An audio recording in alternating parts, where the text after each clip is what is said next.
Halo semuanya, selamat datang di podcast Waktunya Arsitektur Berbicara. Aku Aninia sebagai moderator pada episode kali ini bersama dengan narasumber alumni arsitektur UNS, Mas Erwin Herlian, Mas Dandare, serta Mas Yudas. Selamat sore Mas. Selamat sore. Kalau boleh tahu ini sekarang mas-masnya lagi ada kesibukan apa? Mungkin Mas Erwin? Ya, sibukannya alhamdulillah ngerjain beberapa proyek dan lagi menyelesaikan studi juga. Iya. Oh, sidang ya Mas ya? Amin amin, minta doanya. Iya. Kalau dari Mas Dandare mungkin? Iya, karena saya kan juga jadi ASN ya Pak ya. Jadi ya kesibukan sebagai ASN ya melayani masyarakat lah. Yes, sampai sekarang. Ini kebetulan ini izin dulu tadi alhamdulillah diperbolehkan dan ini bisa ikut di acara ini. Kalau dari Mas Yudas mungkin ada kesibukan apa? Apa ya Mas? Saya kesibukannya pingpong gitu. Di rumah kan juga ada studio, cuma kan studio saya kan home base, jadi studio rumahan gitu. Jadi memang di rumah ada beberapa teman yang memang tinggal bareng, terus ada beberapa proyek juga yang jalan. Banyakan sih rumah dan apa ya, dan beberapa kafe gitu bro. Masih kecil sih. Wanda. Mungkin dari mahasiswa arsitektur itu ada rasa penasaran gitu. Jadi kayak setelah S1 itu nanti kita gimana step-stepnya gitu. Apakah harus PPAS atau apakah harus ada magang dulu beberapa waktu? Mungkin dari masnya ada yang Saya dulu. jelaskan. Monggo. Kan ini udah keluar UU tentang arsitek kan ya, maksudnya terus ada peraturan baru juga di mana sekarang lulusan setelah 2016 itu harus menjalani dia minimal ada dua opsi, dia 4 tahun kuliah 1 tahun magang, 4 tahun kuliah 1 tahun PPAS dan 1 tahun magang, atau dia bisa 4 tahun kuliah terus lanjut ambil S2 yang alur desain. Kayak contohnya yang saya tahu ada di ITB, ada tuh yang arsitektur alur desain, jadi setelah itu bisa langsung ngurus untuk sertifikasi. Tapi kalau yang enggak, ya dia bisa habis lulus kuliah paling enggak 4 tahun dia bisa ambil sekolah profesi arsitek. UNS insya Allah semester depan kayaknya udah mulai buka juga. Nah itu setelah itu diwajibkan lagi magang, di mana magang ini juga beda dengan KP ya kan. Kalau kalian ada KP kan kuliah profesi, nah itu ini beda lagi. Jadi magang ini sudah dibawahi langsung oleh IAI pusat, jadi cuma konsultan-konsultan tertentu yang bisa menerima anak-anak untuk magang gitu sih. Itu paling enggak untuk mendapatkan satu step di sertifikasi arsitektur atau disebut sekarang STRA gitu. Mungkin kalau habis S1 langsung pengennya terjun ke dunia profesi gitu tuh nanti bakal susah nggak Mas? Kayak apply ke bidang-bidang gitu. Kalau kan memang harus step by step dulu, harus magang dulu. Kalau sepengetahuan saya, kalau sebenarnya tergantung ke bionya ya, bionya nyari apa. Cuma kalau kita mau berpraktek sebagai arsitektur profesional sekarang susah sih, harus mengikuti step itu. Tapi kalau setelah lulus yang 4 tahun itu kalian ikut bio jadi junior arsitek atau mungkin nyoba jadi drafter segala macam tuh kebijakan bio masing-masing. Tapi kalau untuk jadi di posisi sebagai arsitektur yang megang langsung proyek itu harus memiliki sertifikasi dulu sih. Dan balik lagi ke menurut saya bionya sih, mungkin kota Solo, kota Jogja, Jakarta kan beda-beda nih. Nah balik ke situnya sih. Mungkin sekarang ini bisa dibilang mas-masnya ini udah profesional ya kalau di dunia arsitek. Nah mungkin aku mau Nah, itu seperti apa? dia kan udah bertahun-tahun gitu dari S1 udah lama. Mungkin kayak sekrusial apa gitu punya sertifikasi IAI? Dari siapa dulu nih? Dari siapa aja? Ya masih ada dulu. Oh, boleh. Iya.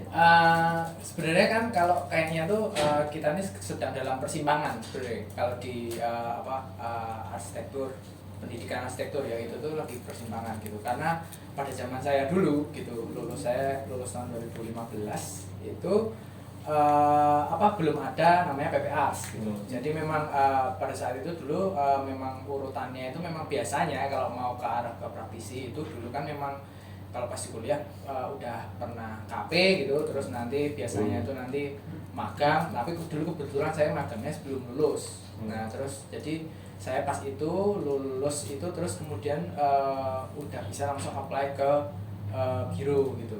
Tapi itu juga sebenarnya tergantung, seperti Mas Erwin bilang tadi sih, tergantung bironya gitu. Jadi butuhnya apa gitu biasanya, dan memang kalau yang dari pengalaman, kalau yang dulu saya alami gitu, yang mungkin berbeda dengan sekarang gitu. Nah itu dulu itu memang banyak mendapatkan pengalaman praktik itu memang di biro pertama sih.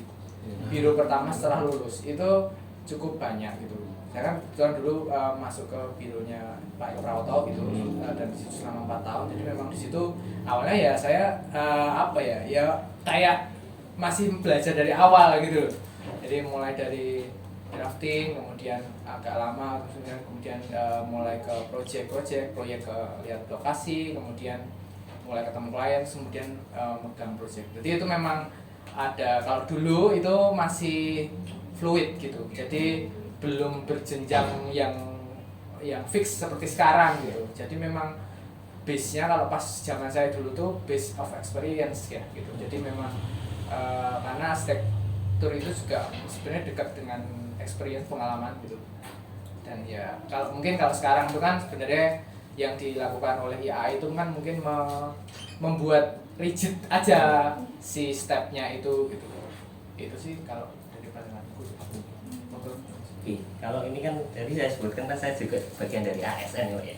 Jadi mungkin saya bisa berbicara arsitek di pemerintahan. Jadi kan proyek-proyek di pemerintah itu kan banyak. Yang mana kita di proyek pemerintah itu kan harus ada legal formal. Yang mana arsitek yang istilahnya mengerjakan pekerjaan itu kan juga harus berlisensi seperti itu. Sehingga ketika ada proyek pemerintah, kita walaupun itu lelang maupun tujuan langsung, itu tetap harus dia memiliki sertifikat keahlian, itu pasti. Dan itu juga memang dari dulu sampai sekarang seperti itu. Apalagi sekarang sudah ada istilahnya undang-undang yang baru, kemudian PP yang baru menjelaskan, itu akan semakin rigid lagi. Dan memang persyaratan-persyaratan itu memang juga harus dilengkapi. Yang mana kalau di dunia pemerintahan ya, itu sekarang ini yang lagi rame itu, kalau dulu namanya IMB, izin mendirikan bangunan, sekarang namanya PBG, persetujuan bangunan gedung, yang mana semua bangunan gedung itu kan harus terdaftar. Apalagi sekarang ini Mbak, ini kan juga yang lagi hangat itu kan tentang PBG, yang dulu namanya IMB, yang mana untuk pengajuan PBG itu tetap harus ada arsitek yang berlisensi. Nah itu sekarang juga sedang rame-ramenya ya. Kita pada mungkin di grup itu tanya, siapa yang punya sertifikat? Mungkin kayak gitu. Tapi kita yang jelas untuk di pemerintahan itu memang perlu sertifikat seperti itu. Sekarang harus ya Mas. Jadi kayak yang mau bikin surat IMB itu memang PBG itu harus ada lisensi arsiteknya gitu ya? Iya harus, karena sekarang gini. Jadi kalau dulu IMB itu kan diurus di namanya dinas perizinan ya, itu kan secara offline. Nah sekarang itu online seluruh Indonesia, satu sistem di simbg.pu.go.id.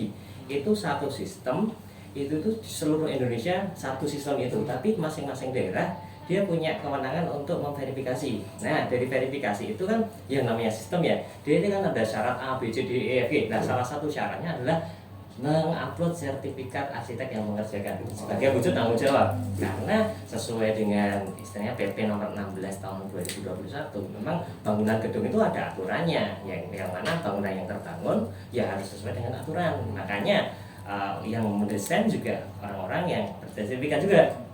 Kalau di pemerintah itu sebenarnya, kalau ini kita berbicara PBG PBG itu tidak terbatas di bangunan pemerintah saja, tapi semua bangunan rumah tinggal kecil itu juga harus pakai PBG, dan itu juga harus didesain oleh arsitek yang berlisensi seperti itu. Mulai tahun berapa ya Mas? Kayak macam 2 tahun setahun yang lalu ya? Belum. Ini efek dari UU Cipta Kerja yang ya pembahasannya di mana-mana. Terus tahun 2021 kemarin itu kan didetailkan dengan PP nomor 16 tahun 2021 tentang bangunan gedung. Nah di situ jelas peraturannya bahwa untuk mengajukan PPG itu harus berlisensi. Bahkan itu nggak cuma arsitek saja loh Mas.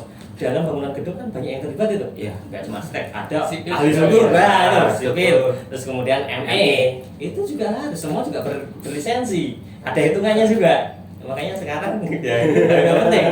Ya begitu. Tahu aku soalnya kayak ngurus tahun yang lalu belum. Belum. Baru masih kayak tanda tangan siapa, yang penting kan dulu kan ada gelarnya. Ya ijazah, ada kopi ijazah itu bisa. Kalau sekarang ya karena itu kan sistem, yang mana kan sistem Ya. itu kan diupload online dan itu istilahnya diperiksa oleh pusat kapan saja mau mengaudit itu kan bisa. Makanya kita juga ya persyaratannya itu ya itu harus dipenuhi seperti itu.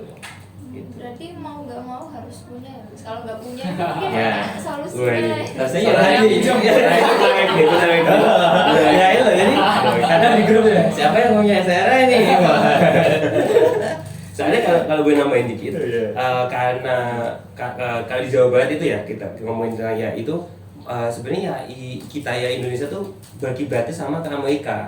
Sedangkan di Amerika itu kalau seumpama ada ibaratnya ada orang yang nggak punya STRA yang mengerjakan sesuatu pekerjaan arsitektur, dia bisa di-sue apa sih itu Ya, kayak digugat, kayak dituntut Ya, gitu. Nah kita sepertinya mengarah ke sana. Jadi menurut saya sih bisa dibilang penting banget lah. Dan ditambah ketika kita punya kan sekarang pasar Asia bahkan dunia kan udah gede banget nih.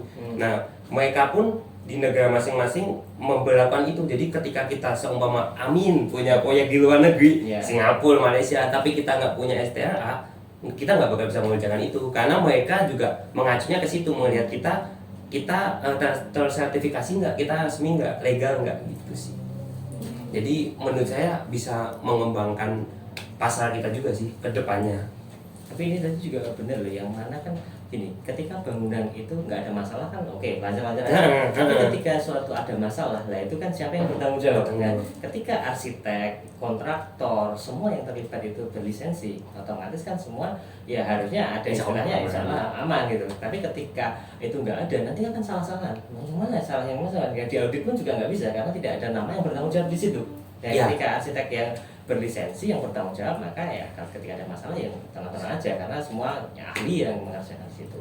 Itu dalam artian kita ideal ya, yang mengerjakan yang berlisensi itu dan yang berkompeten gitu. Berarti kalau Mas Erwin kan udah punya sertifikasi IAI gitu. Berarti ngaruh banget buat ke kayak proyek-proyek itu mungkin jadi lebih besar apa gimana nih? Harapannya seperti itu. Walaupun saya belum pernah menangani kayak sekelas hotel lebih dari 4 lantai gitu itu yang high rise building itu belum pernah. Tapi untuk kalau untuk bangunan lantai rendah itu paling enggak menurut saya kayak sikap nggak sih Mas? Maksudnya kita bersikap seperti ini karena punya impian depannya seperti ini gitu. Paling enggak menurut saya sih ketika kita mengikuti itu nantinya ke depannya nggak susah gitu. Nggak susahnya alhamdulillah berarti kita dapat proyek besar, mau mengurus IHB segala macam nggak perlu pinjam orang, langsung kitanya sendiri. Toh ketika kita pinjam nama orang untuk ngurus IHB kan yang orang pemerintah tahunya nanti yang punya nama itu. Akhirnya next proyek bisa langsung ke dia dong. Iya. Daripada ke kita yang Iya. belum ibaratnya seperti itu. Itu sih. Sama ini menambahkan kalau jenengan punya STRA ya, jenengan kan bisa mengerjakan proyek-proyek pemerintah. Nah, Iya. Ini sekedar sharing aja ya. Proyek pemerintah dengan proyek swasta itu bedanya sangat jelas. Ya ini yang simpel aja. Kalau proyek pemerintah itu ada kepastian, Mbak. Kepastian dibayar. Ya tahu ya. Ya, maksudnya Bener. Cuma kampanye aja. kalau kapan jelas karena di akhir tahun anggaran itu kan memang harus dicairkan dan itu pasti asal pekerjaan selesai tidak ada wan prestasi itu bisa. Iya. Nah, tapi kalau kita di swastanan ya kita pernah mengalami ya Mas ya. Kayak Dinego. di ghosting. Di ghosting di awal masih mending, di ghosting ketika kita menyerahkan gambar. Wah, Iya. itu juga ada. Tapi sekarang ada ini Mas, ada momen gak enak juga gitu. Gimana? Buat perbandingan. Oh iya. Banding-bandingan. Di apa namanya peraturan arsitek kan kita udah ada Standarnya. standarnya untuk fee kita sebagai arsitek di bangunan rumah tinggal, bangunan yang lebih gede segala macam kita ada standarnya. Cuma karena ya balik lagi di Indonesia ketika kita ngomongin swasta yang bertahan ya yang bisa menghidupi dirinya sendiri lah gitu Tapi sih. setidaknya kalau jenengan sudah misalnya IAI, kemudian ada listnya ya, tinggal tunjukin aja listnya, list kami segini loh. Iya, bener. Lisensi loh. Nah, mungkin Mas Yudas bisa, wah ada pengalaman gimana gitu Mas Yudas? Kalau aku sih ya itu aku masih di fase ketika dulu lulus tuh masih belum ada, itu memang belum terjadi gitu. Jadi memang dan ini kan hal baru gitu yang memang mungkin akan direspon suatu saat gitu mungkin, tapi sementara ini kan saya belum merespon itu gitu. Yes. Pertama, mengapa saya belum merespon itu gitu, itu juga sebenarnya ada kadang ada kayak apa ya, pemikiran juga gitu bahwa menurutku dan aku yakin arsitek dan hasil arsitekturnya itu tuh adalah experience based kalau Yes. saya. Jadi Benar. itu tuh adalah hasilnya adalah kriya gitu.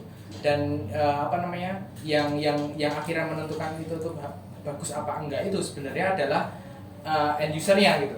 Jadi yang menggunakan kemudian dan juga oleh apa ya, yang menurutku yang menggunakan sih itu yang menentukan gitu. Dan ketika udah kayak orang jualan aja, gampangannya orang jualan mie goreng Jawa gitu. Oh, iya. Nah, mie goreng Jawa itu dia kan nggak punya sertifikat nih gitu, dan dia juga nggak perlu ada sertifikat, mungkin dia juga nggak bayar pajak gitu. Tapi ketika mie goreng Jawa yang enak itu dimanapun masuk dia pasti dicari gitu. Yes. Jadi ketika saya meyakini itu tuh experience based gitu. Jadi ketika hasil kamu itu tuh memang baik gitu dan itu memang ada apa ya, ada tatarannya diiyakan banyak orang gitu, itu secara faktual gitu pasti akan ada yang memang menggunakan jasamu gitu. Jadi kalau saya meyakininya seperti itu gitu.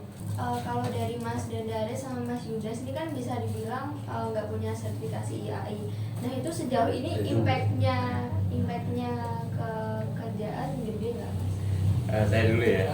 Saya bukan tidak, tapi belum. Oh, masih Karena proses. juga akan berproses. Juga kalau saya pribadi nih, walaupun ini saya pernah mengurus tapi belum saya lanjutkan. Tapi di satu sisi ketika ini saya berbicara, saya arsitek yang berada di pemerintahan itu tetap ada pelatihan-pelatihan dan bimbingan teknis, BIMTEK, sertifikasi itu tetap ada bimbingan teknis, istilah teknis tentang TAIA, tentang struktur bangunan, tentang bangunan gedung, itu macam-macam itu ada.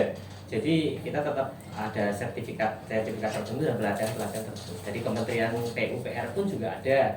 Kemudian juga tentang penataan ruang, penataan wilayah, kan arsitek itu luas ya, ada urban planning dan lain sebagainya, itu pun kita juga ikut pelatihan juga. Jadi di satu sisi ya tetap ada lah istilahnya untuk pengembangan seperti itu ya, walaupun belum bersertifikat STRA, tapi yang jelas saya ada niatan untuk mengurus lebih depan, karena salah satu alasan kemarin itu tidak melanjutkan kan memang karena ada perubahan yang dengan PP yang baru, peraturannya berubah dari SKA ke STRA itu ya.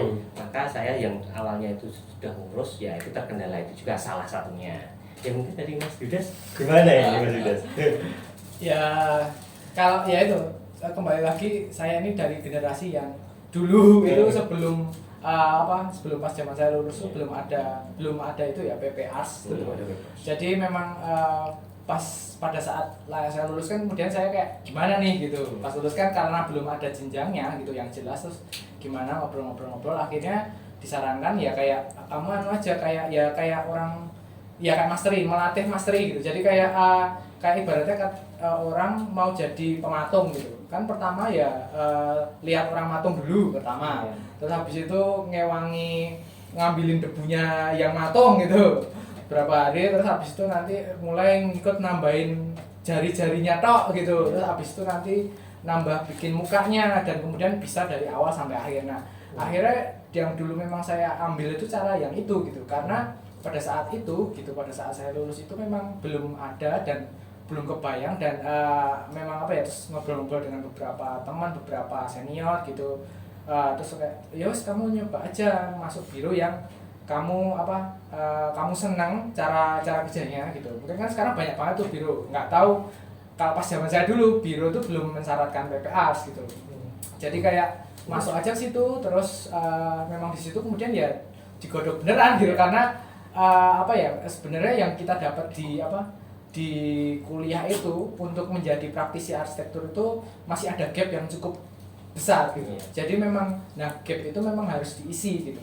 Diisinya itu menurut saya, dan memang karena saya mengamini itu ya, memang yang paling penting itu ya experience gitu. Jadi mulai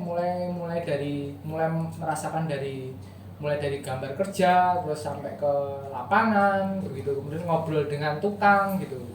Ya kayak ibaratnya kalau saya ngelihat itu memang apa ya, gambar itu tuh bukan satu-satunya kerjaannya arsitek gitu. Jadi dan yang perlu dipelajari itu banyak sekali gitu. Dan sekarang kan ada PPAS ini ya, sebenarnya ini satu hal aja yang tambahan gitu. Tapi sebenarnya kalau tanpa itu pun itu tuh banyak hal yang bisa dipelajari selain di PPAS-nya itu gitu. Karena menurut saya ya itu tadi sekali lagi saya ngulang beberapa kali, arsitektur itu dan arsitek itu memang experience based gitu. Ya itu juga nggak berbeda dengan kayak tadi saya bilang orang jualan mie goreng Jawa gitu. Ibaratnya orang bikin kalau dulu saya pernah nonton film itu Jiro The Dream of Sushi gitu. Pernah tahu kan? Ya nanti silakan gitu. Nah itu ceritanya ada orang yang jago banget bikin sushi di Jepang gitu. Dia merekrutnya orang-orang situ tuh kayak apa namanya, memang sangat berjenjang dan mulai dari bawah gitu. Orang yang masuk ke situ tuh awal-awal cuma disuruh masak nasi. Itu tuh dia disuruh masak nasi itu di situ sampai 2 tahun. Dia disuruh masak nasi terus, akhirnya setelah 2 tahun nasinya jadi enak gitu. Untuk katakanlah itu sesimpel bikin nasi loh gitu. Apalagi bangunan. Bangunan itu kan banyak banget, ada detail, kemudian ada kenyamanan ruang gitu. Kemudian ada cross ventilation atau something gitu. Terus ya dibentuk, kemudian ngobrol dengan bagaimana itu bisa terjadi di lapangan gitu. Itu kan banyak banget ya. Jadi menurut saya ya PPAS itu tuh menambah satu hal, tapi itu tuh bukan yang paling penting gitu menurut saya gitu.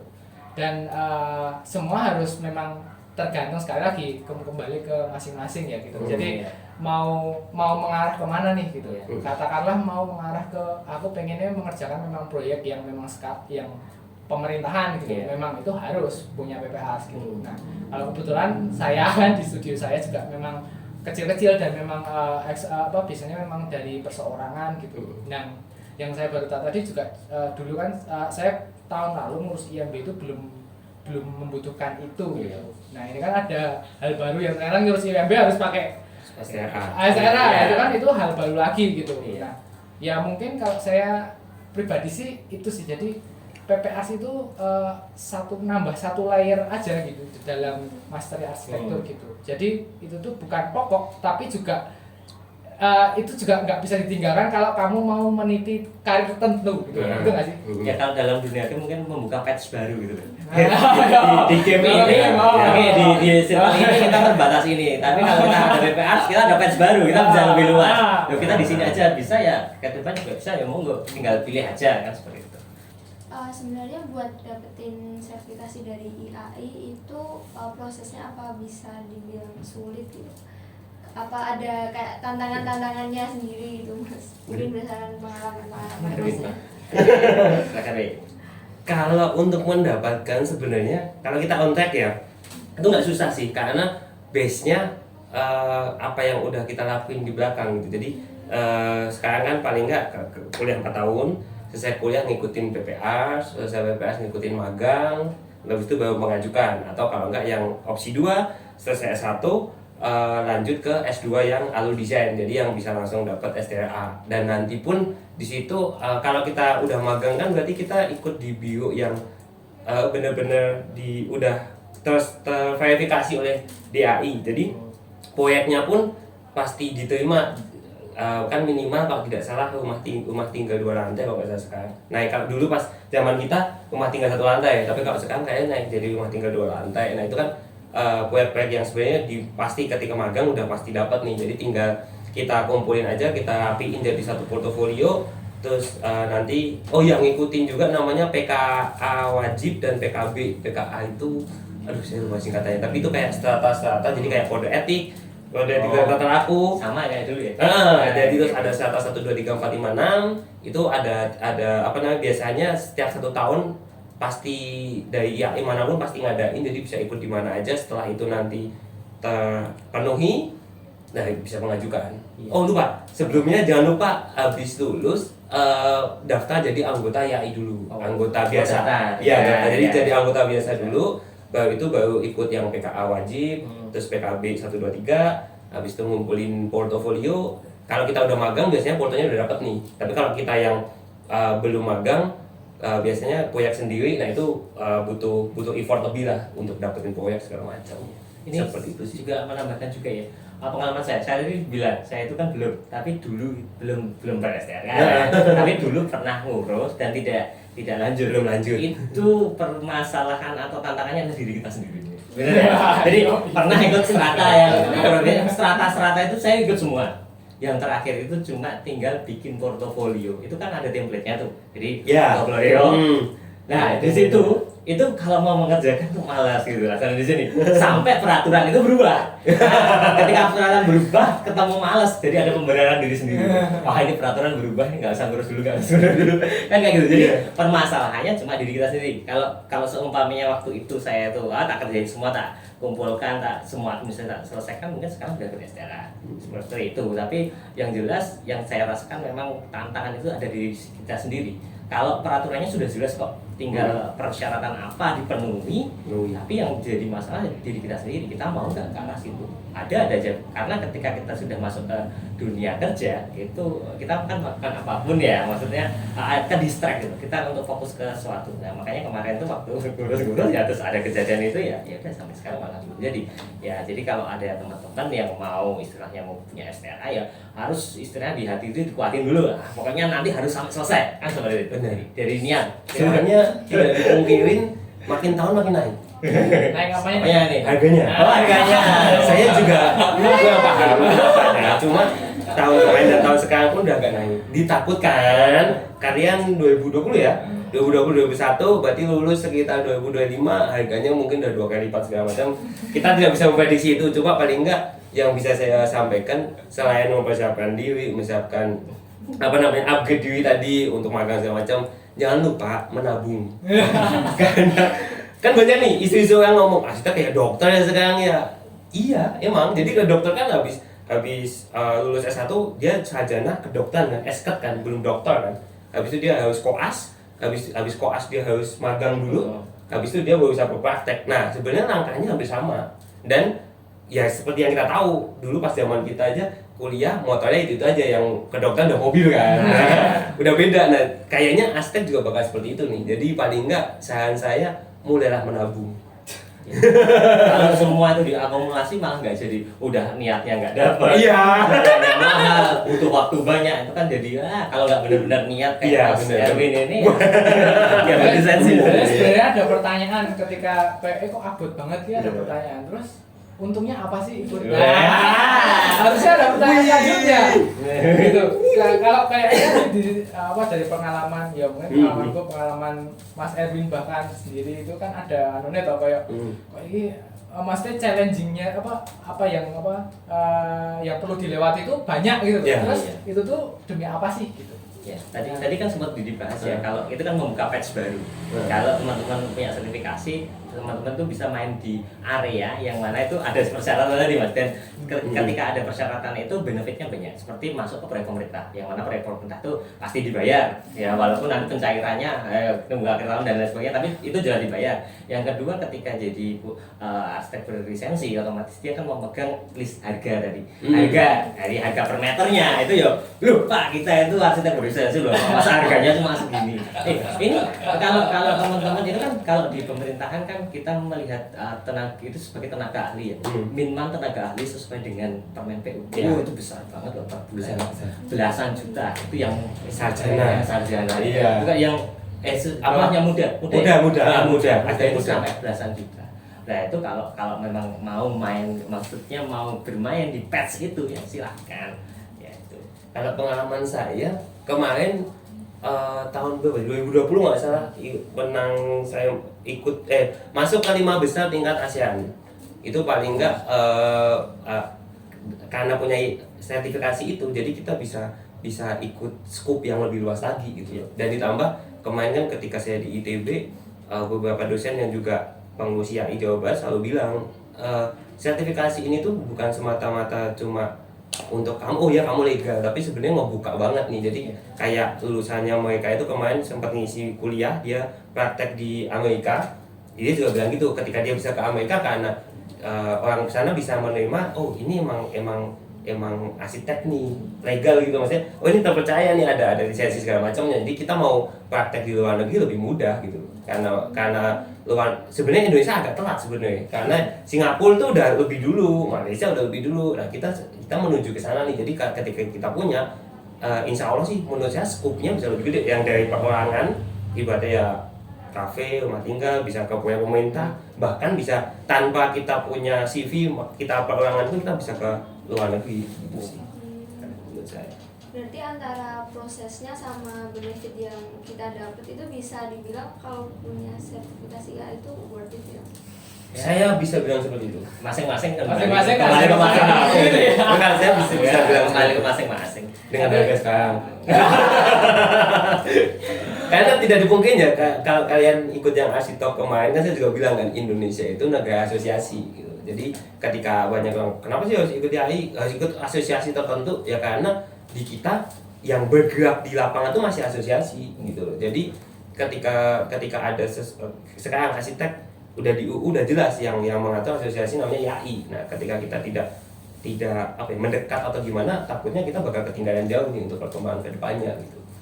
Gitu sih. Kalau aku pribadi sih